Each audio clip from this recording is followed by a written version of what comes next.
YCP పాలనలో వైద్య రంగం పూర్తిగా నిర్లక్ష్యమైందని వైద్య శాఖ మంత్రి సత్యకుమార్ ఆరోపించారు. తూర్పు గోదావరి జిల్లా అనపర్తి ప్రభుత్వ ఏరియా ఆసుపత్రిలో అదనపు గదుల నిర్మాణానికి శంకుస్థాపన చేశారు. ఆసుపత్రులకు పూర్వ వైభవం తీసుకువస్తామన్నారు. వైసీపీ పాలనలో ఏపీ అనారోగ్యాంధ్రగా మారిందన్నారు. త్వరలోనే వైద్య ఆరోగ్య శాఖపై పూర్తి స్థాయిలో సమీక్ష చేస్తామన్నారు మంత్రి సత్యకుమార్.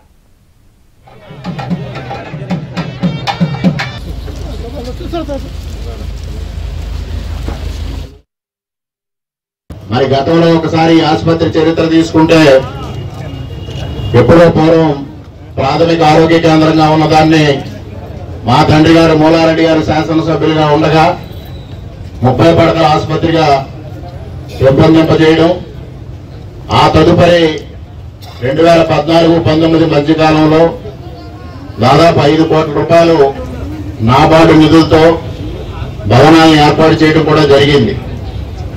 మరి ఆ రోజు ఏదైతే నాబార్డుకి 3.75 కోట్ల రూపాయల పరిమితి ఉన్నప్పటికీ నీలం తుఫాన్లో ఈ ఆసుపత్రి దాదాపు 4-5 అడుగుల మేరకు నీటిలో మునిగిపోవడంతో 4-5 అడుగుల మేర ఎత్తు చేసి చేయాలనే ఉద్దేశంతో ఆ రోజు అదనంగా 1 కోటి రూపాయలు ఖర్చు అయినా అప్పుడు ముఖ్యమంత్రి గారు చంద్రబాబు నాయుడు గారు మరలా అదనంగా నిధులు మంజూరు చేసి ఈ ఆసుపత్రిని పూర్తి చేసుకోవడం జరిగింది.